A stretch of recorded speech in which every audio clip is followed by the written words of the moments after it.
I am moderating the panel. I am Friday Jones, and we have some incredible experts with us. I'm going to introduce them really quickly. We have Arnold Taylor, who is CEO and founder of South Coast Music Group, veteran music executive and talent developer behind major breakout artists. We have Mariah Czap, head of project management and marketing at Acceleration Music, overseeing release strategies across roots-focused labels. And we have Jason Kpana, former senior VP of artist and label relations at Tidal, a seasoned music industry executive with experience in A&R operations, digital strategy, artist relations, and brand partnerships. So together they bring 3 unique experiences across the industry, from breaking talent, scaling through partnerships, and sustaining careers across catalogs and platforms. So I'm going to start with some opening questions instead of us just like reading their bios to get to know more about them. And Arnold, we are going to start with you. Can you share a defining moment early in your career when you realized you wanted to go beyond promotion and marketing into building a label? What factors helped shape that for you? Oh, wow. How much time you got? You got 2 minutes. No. My mom, I tell you, I started early. I mean, I didn't want to be in the music business per se. I just knew I wanted to be successful.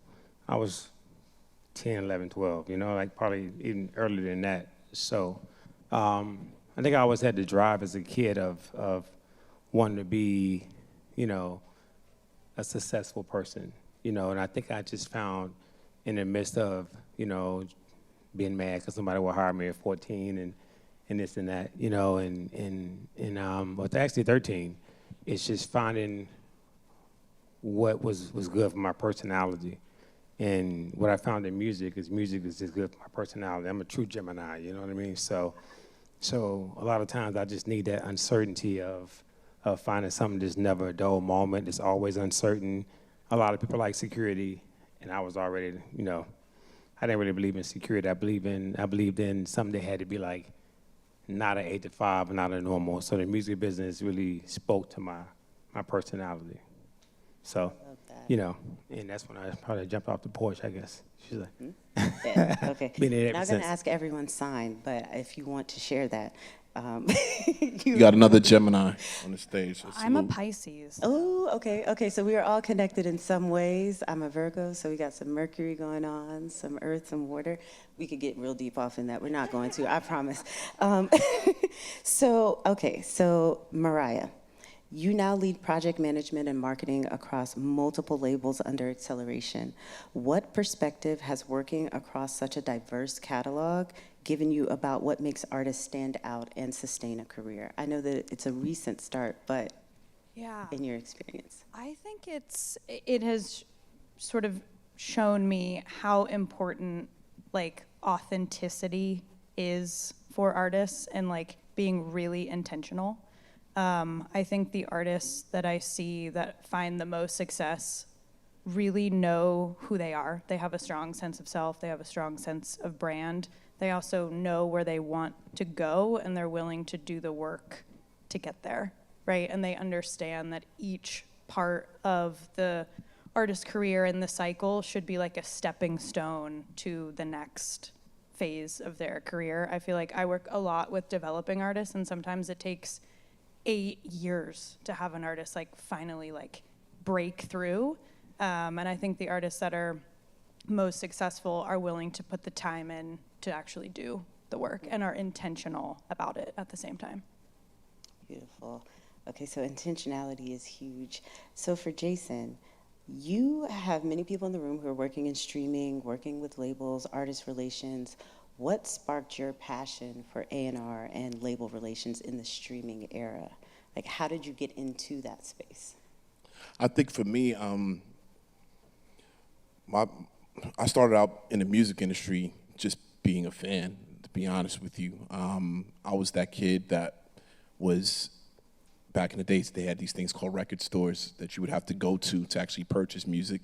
I was that kid that was at the Wiz and these stores every Tuesday with a $20 bill, having to make a decision on what I wanted to purchase that week. Mm-hmm. And I had the opportunity to get an internship at Universal Records under the VP of A&R, a guy named Bruce Carbone. He's still in the business. And that internship grew into me like never leaving. And I was able to kind of take advantage of this while I was in college. I was able to get a position at a company called SRC and help to build and grow that company as a VP of Operations, a director of A&R, working with artists like Akon, David Banner, Melanie Fiona.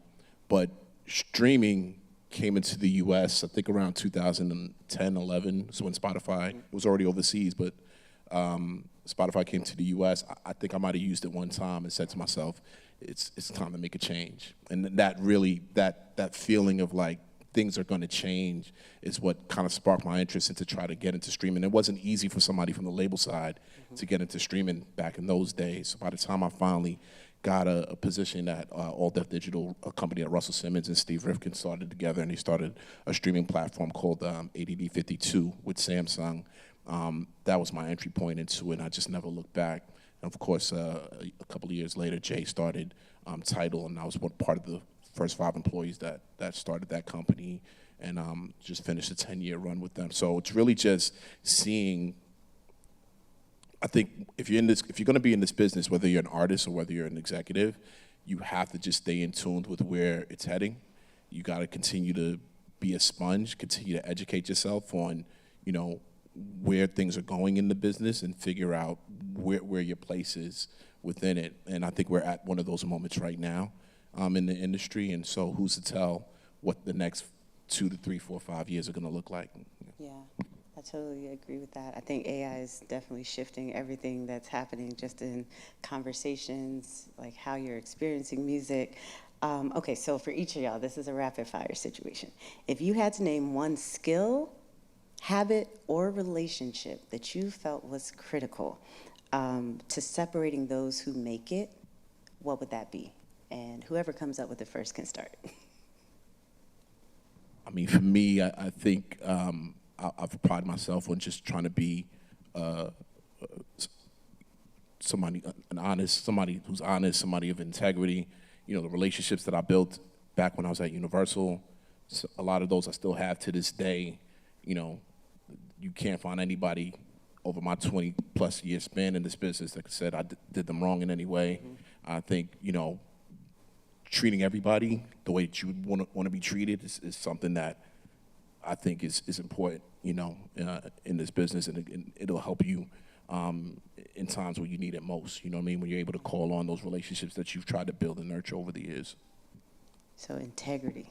Yeah, I think for me it's really depends on what side of the business you're on, but I think it's just persistent. Mm-hmm. If you persistent, you really can't be emotional in this business. You have to be able to take your wins and your losses. It's like, I use the sports analogy. I played high school basketball, and a bad play is a bad play. You got to just leave it where it's at. You know what I mean? Because this is the business where you just got to get up every morning and just be ready to go and stay consistent and not let anything deter you from that. As an artist, I think it's more about how authentic you are. Artists got to be authentic. Of course, they got to work hard and be persistent and consistent. But I think you can't, especially now with social media and the era we're in right now, you really can't fool people. People look at your page and they think they know you. Yep. You know what I mean? I get it all the time. You're much cooler than I thought you were. I'm like, well, you don't know me. You know what I mean? But because social media you put out on social media what you want people to perceive you as. Mm-hmm. I'm only gonna let you know what I wanna let you know. So I think being authentic, even though people don't know you, they still perceive to know you. So being authentic as an artist is probably, my one thing that you gotta be who you say you are. And as a person that's in the business, you just gotta be very, very, very persistent. Yeah, I would say work ethic, just like willingness to do the work. I think we know how hard it is to be in the music industry, right? And like from an artist perspective, it's very hard to tour, right? It's hard to promote yourself. And as a developing artist, it's hard to constantly hear no. Like, I understand that that's really hard. I said this to somebody yesterday, but I think in my experience, like, talent opens the door, and then like your persistence and your work ethic keep you in the room. And I think those artists who are able to kind of like work through the discomfort and like see the bigger vision, like despite how hard it might be, in my experience, those are the artists that I feel like are creating sustainable careers. Yeah. Awesome. So integrity, authenticity, persistence, work ethic. Those are the things, the skills that you feel like are necessary or at least what you've seen, what separates people for being successful in the industry. So if we're talking about starting out, breaking talent, emerging talent, that's the next area that we're going to talk about. So it's like discovery, breakout, that very beginning phase. Arnold, I'd love to start with you. What is your criteria when you're first evaluating talent?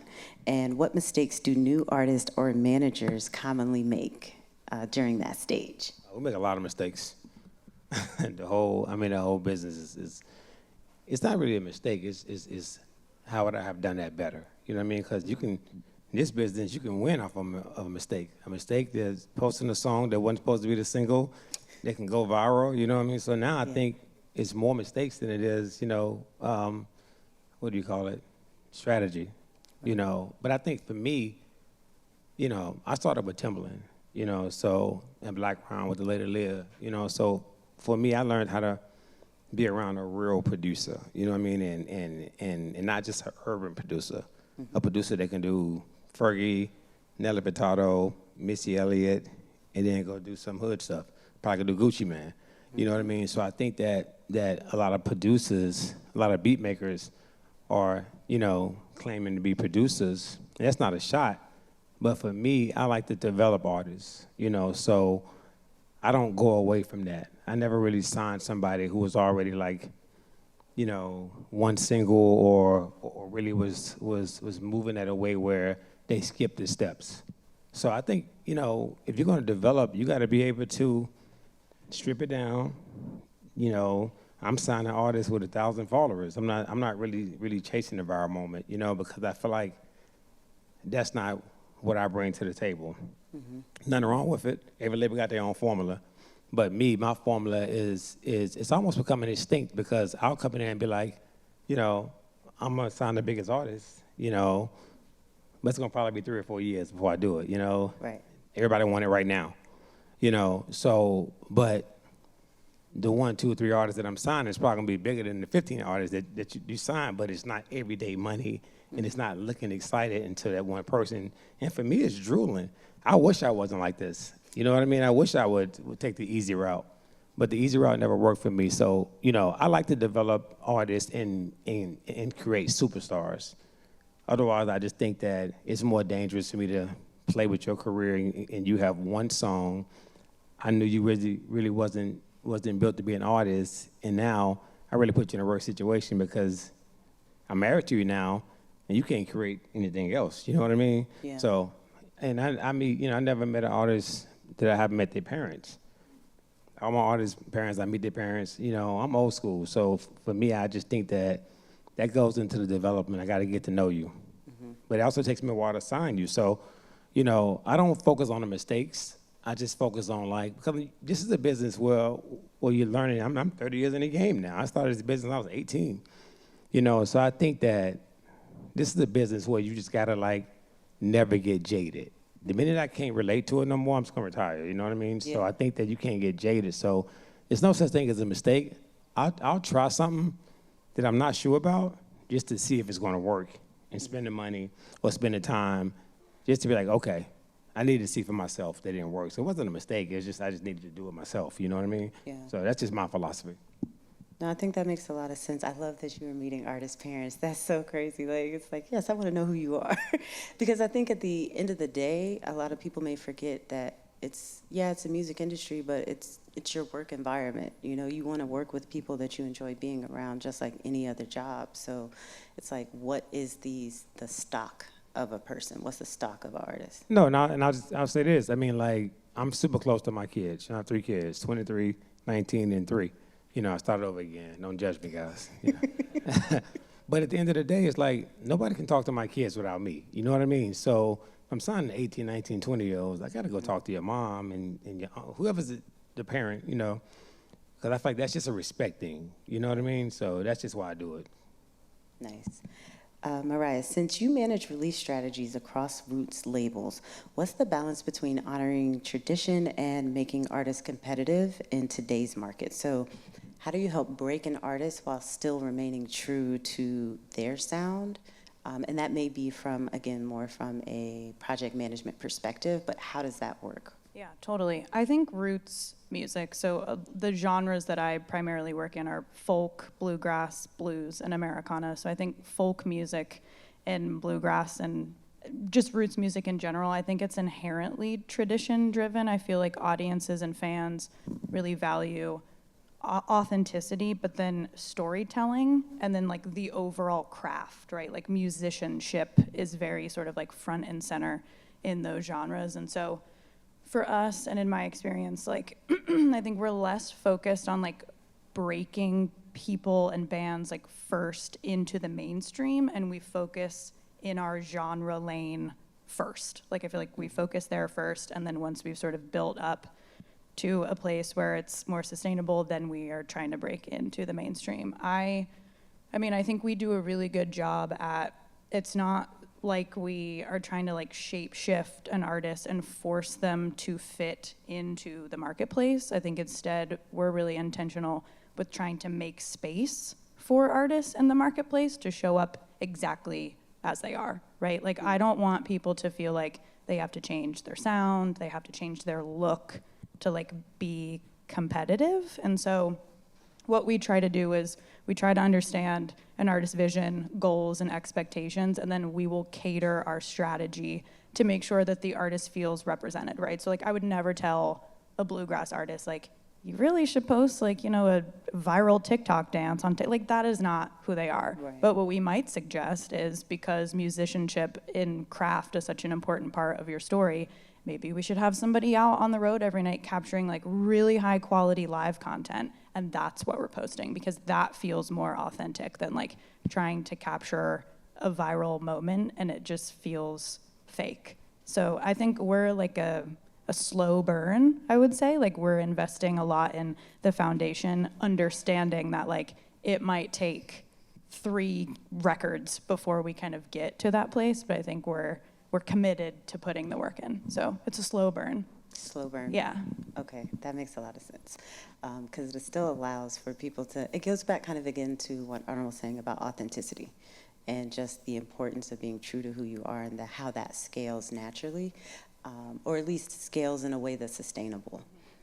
So Jason, what role should streaming play in artist launch? So playlisting, things like that, and what are some of the pitfalls that you've seen? I mean, I would, I've met with a lot of artists over the years, and one thing I would tell them, even though I worked at one particular streaming platform, I would say, go to where your audience is, right? Depending on whatever type of music it is, find where your audience is and nurture that relationship there. So make sure your music is on every streaming platform, right? No, before we even get to that, make sure your music is ready to be received. Have you made the best possible song you can make? Have you, put in the hours of the work that it takes to actually, put something out in the world that's ready to be received? And once it's ready to be received, what are the steps that you're taking to make sure that, you're finding your audience, right? Mm-hmm. And that could be through social media, but it could also be through local coffee shops. It could also be through, open mic nights. It could also be through, a whole various different types of ways that you can interact with people and find those fans. And I think where streaming comes into play is that once you find them, make it easily accessible. So make sure it's just accessible on the titles, the Spotifys, the Apple Musics, but also the Qbuzzes and the Deezers and every single streaming platform that's out there, because that's where people are listening to music. You know what I mean? Don't forget your YouTubes, and there's going to be a ton of other best venues down the way as well. Right. It's really just keeping up with where people are consuming your art and figuring out how the best way to nurture those relationships wherever that platform is. You know what I mean? So what's special to the fans that listen to music just on YouTube. You know, I deal with a lot of international artists. Most of them are just, their fans are on YouTube listening to their music. They're not even streaming them on, you know, the major streaming platforms. You know what I mean? So it's like, all right, how do you engage with your fans in that way? How do you engage with your fans, you know, on the newer platforms that are coming up as well, you know, testing things out, you know? So I think that's what it comes to when it comes to streaming. It's just make sure that your music is easily accessible once it's ready to be received. Okay, so I want to go back to this part about once it's ready to be received, because I think that part is something that I think a lot of artists and just music professionals could really lean into a little bit deeper, right? So when you say ready to be received, I know music that's been, you know, recorded in the bathroom, and it's like it airs and it plays. So if you were to develop, or at least to give some suggestions, and this is for all of you, around how do you know which record is ready? Because some records are the record that's like, oh, I want to put this on social and I just want people to hear it immediately, and maybe they laugh, or maybe it's for a different reason. So if you're talking about, let's say a single, let's say this is your single that you're trying to put together, what is that criteria for making sure that it's ready to be received, in your opinion? I'm gonna Let's go. There's no formula, you know what I mean? I mean, I've never broke a record the same way. Okay. You know, I think that a lot of times we have plans as labels. You know what I mean? I have a plan because, you know, you're very fortunate when you can have a single go crazy and then you put an album out. That's what we all hope for, right? You know, but I mean, for a lot of times you have to just say, listen, this is the song that we all like. It's a hit record. You know, we think we can pick a hit out right now in this new world of music. You know what I mean? Maybe my percentage ain't what it used to be. You know what I mean? But I still can get it there. You know. But I think for the most part, it's like you still have to have a plan of attack. So I might have two singles that we feel like are good singles to lead. You know, off the project. Now, that don't mean those singles gonna be the singles that's gonna take off. You know what I mean? It could be something else. Once you put the project out, you can't really get people's opinions and judgments until you put the whole project out. So you really just shooting in the wind. You're really shooting blind, you know. But I've been fortunate to have songs before that take off, and I didn't have the album ready because it kind of goes both ways. And I got to rush and put an album out because now this song is so big, you got to attach it to a project. You know what I mean? You know. So and now you got the attention of an audience where they're going to receive the next song now because you got such a big song. So you kind of got to capture that attention too. So it's really tricky, but it's no one way to do it. Every situation is going to be different, and that's why you got to be like non-emotional when it comes to that, you know? Yeah. Also, you can record your song anywhere. I don't care if it's the bathroom, closet. You know, long gone are the days where, and I worked in that era where, in order for you to put a record out, it had to be in a studio that costs, you know, $1,000 to $2,000 an hour. That's disappeared. You know, you could go in your car right now, record something, and it could be out within a day or two. So it's not about where you record it. It's about, you know, is this your best work? Is this you know, and I think internally you have to figure that out as an artist, and also with the circle of people that you put around you. That's a big part of it as well. You know, who are the people around it? Who are the trusted ears around you that's giving you the advice on, you know, what you need to be doing. So I love that part of the question because it was the next thing that sparked in my mind. We're actually going to go into like scaling and partnerships and things like that, right? So before we get into some of the other questions, what came to mind was how do you identify who that team is, right? Like who those people are. And we're going to shoot this one to Mariah because you're doing all this project management and marketing. Like if you were building out the people that an artist should have around them in that initial phase, what do those roles look like? Yeah, I think for us, it's because I work on the label side, like we inherently give them a level of support, right? If someone is signed to any of the rosters that I work across, they're given a project management team, they have access to a marketing team, they have access to like a creative team.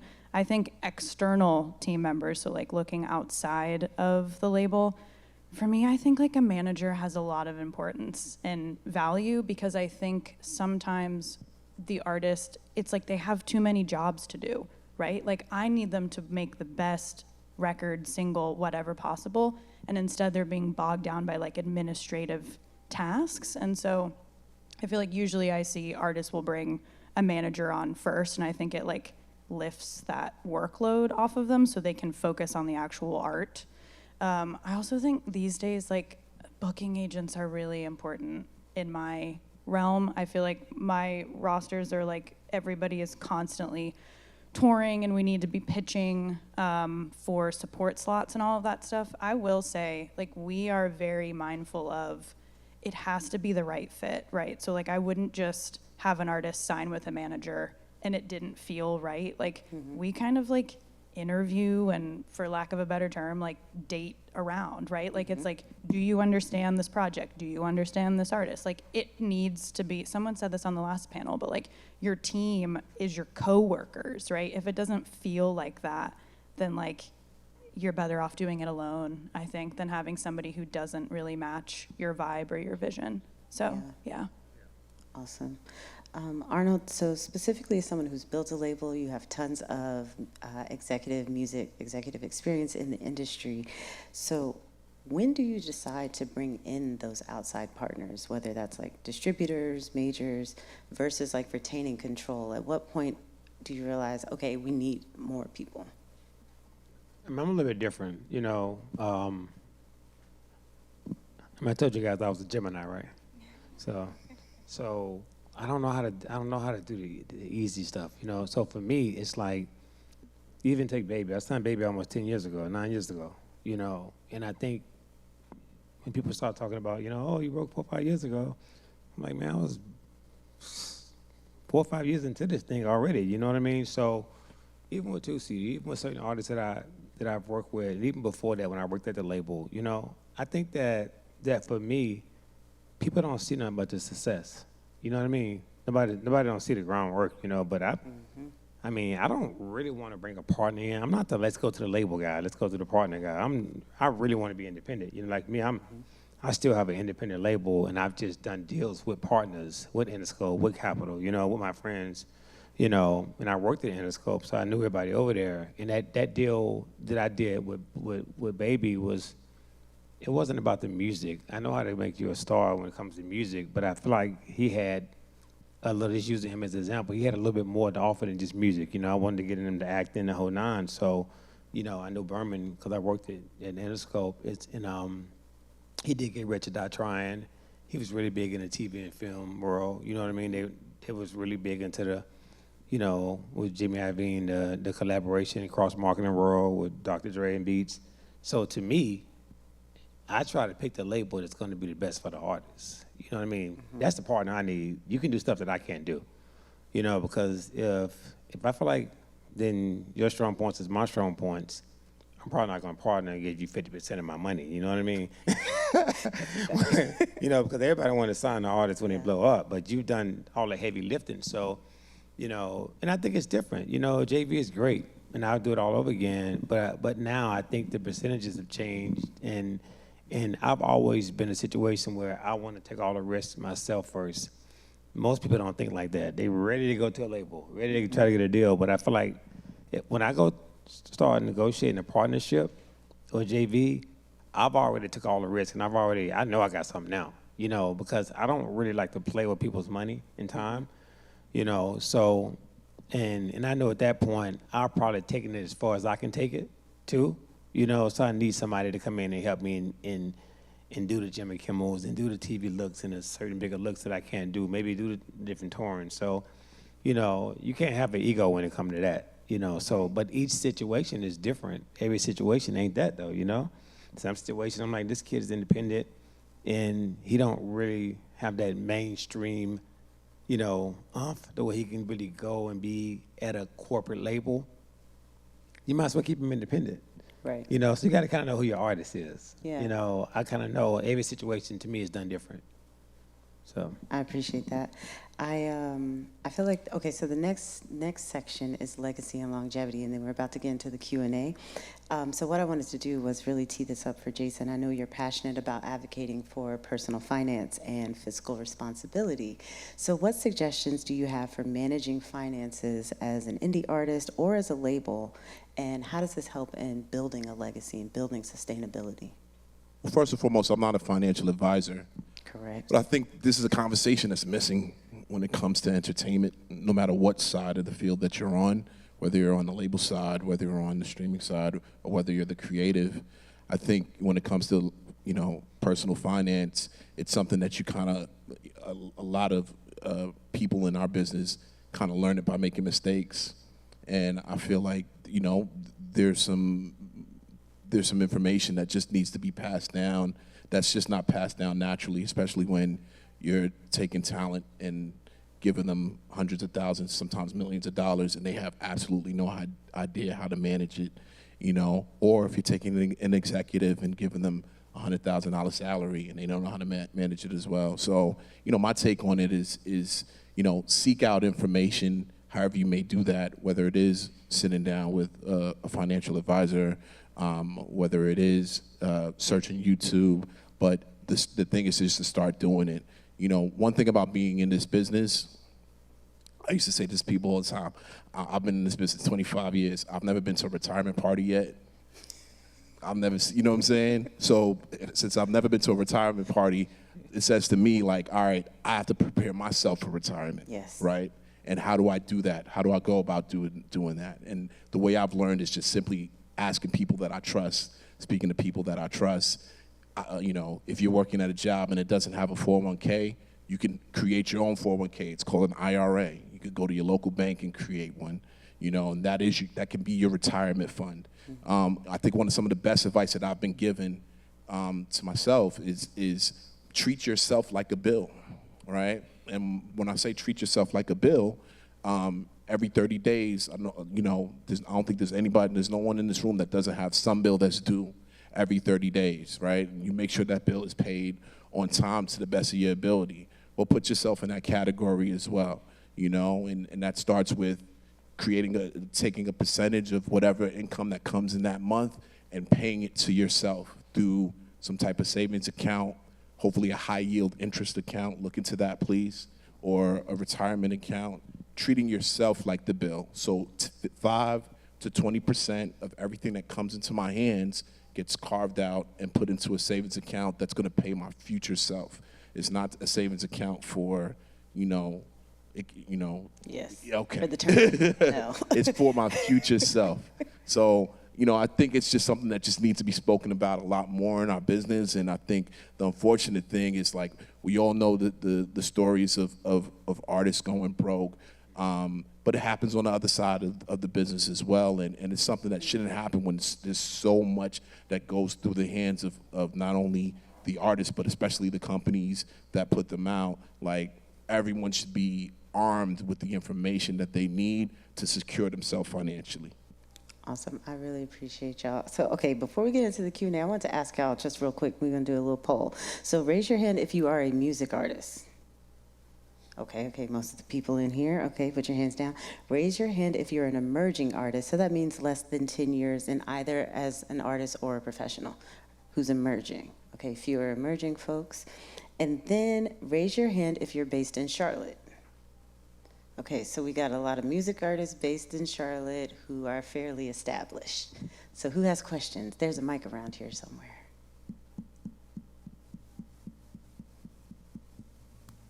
Here's a question right here. I have more questions also. If y'all don't have questions, I could give y'all questions to ask as well. Hey, I wanted to say thank you guys for being here and speaking. This has been very cool to hear all of your stories. My name is Anna Kate, and I have a question.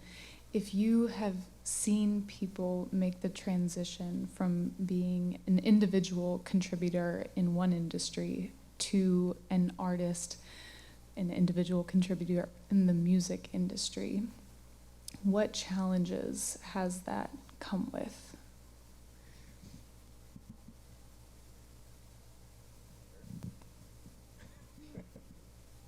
And if you don't have an Can you answer, it's ask okay. that question in a different way? Yes, yes.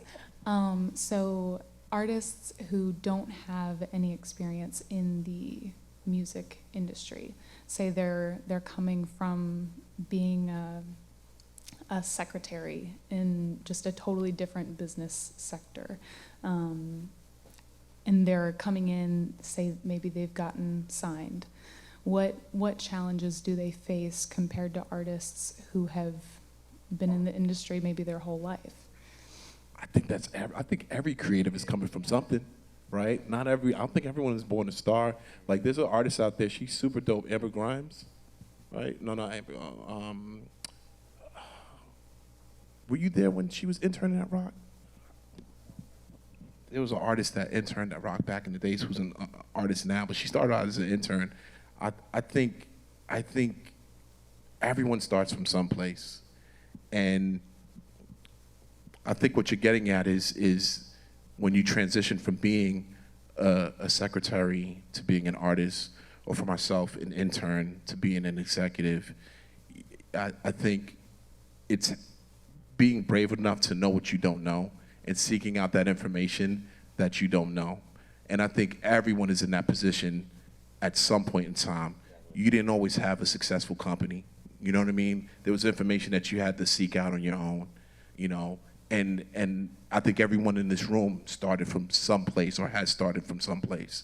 And I think, you know, there's always gonna be challenges. It's really about figuring out what you don't know and finding that information and finding the people that can actually help you with that.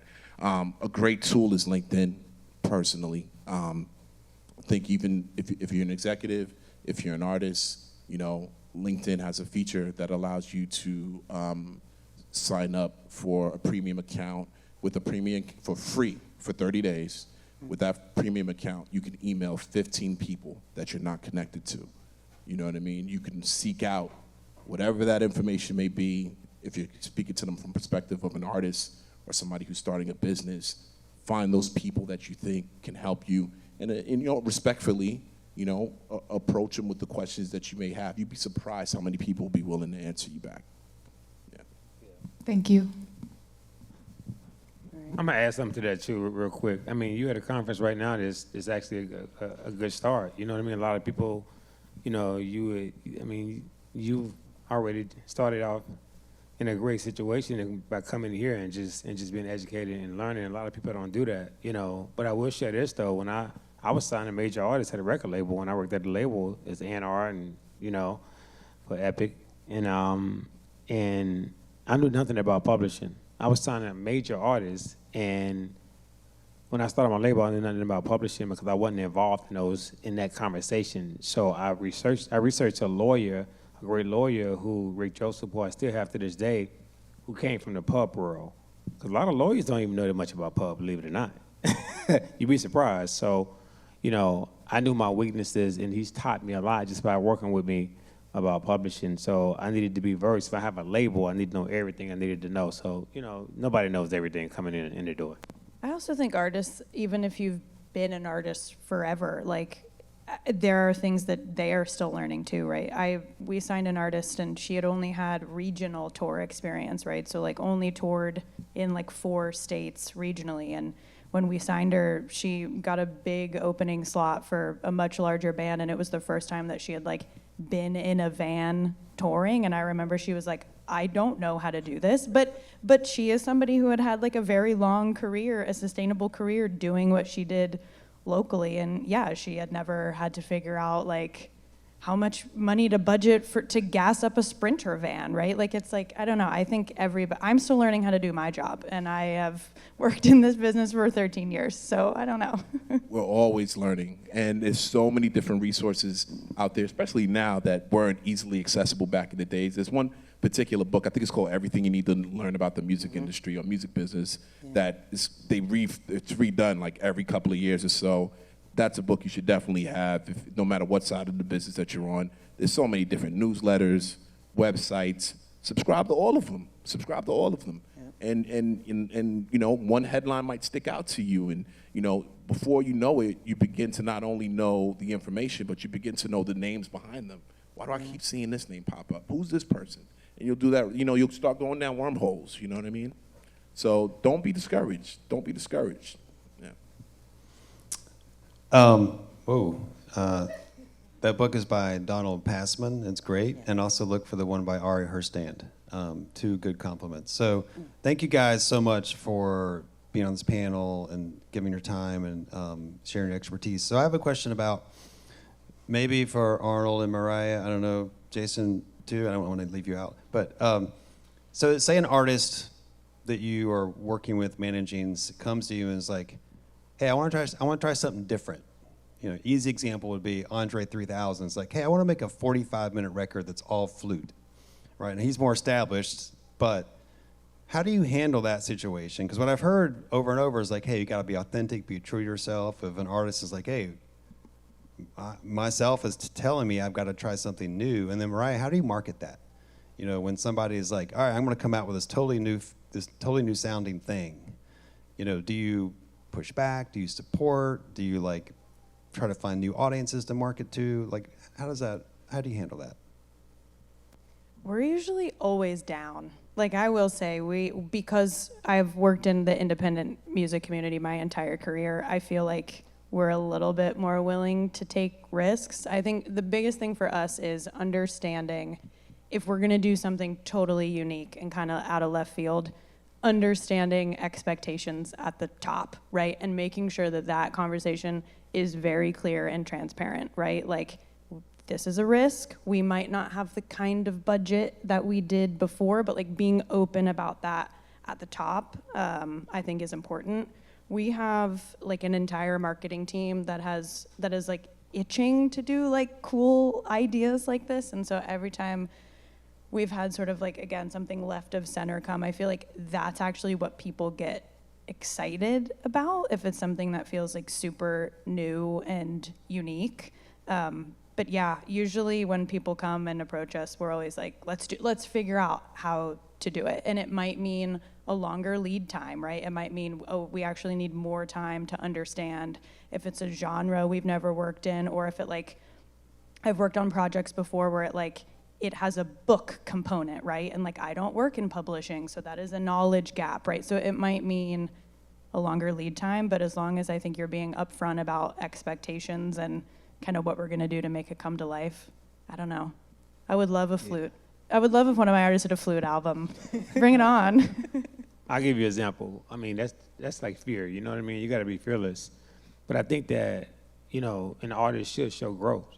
If you ain't growing, you know, because people are gonna say, oh, every album sounds the same at some point, you know? So I think that you have to be, like, we're in the music business, in the entertainment business, so we can't be afraid of change because it changes every 5 years anyway, you know what I mean?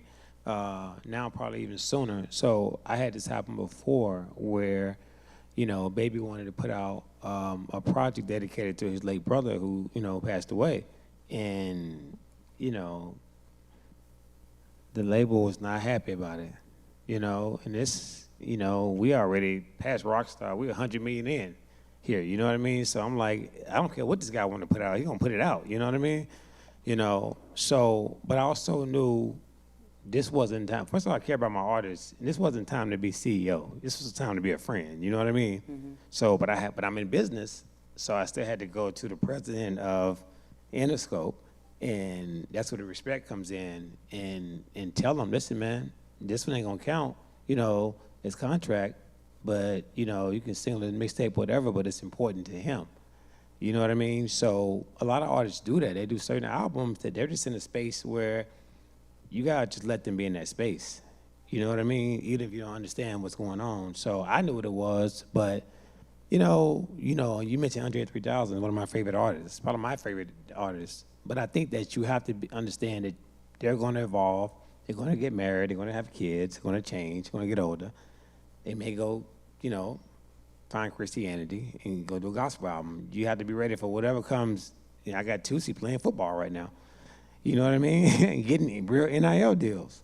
So the one thing I try to be is not be so jaded to like, you know, and dad, you know, I'm so like, oh, God, no, don't do that. Because I think when you start doing that, you might as well just get out of the business because it's going to change.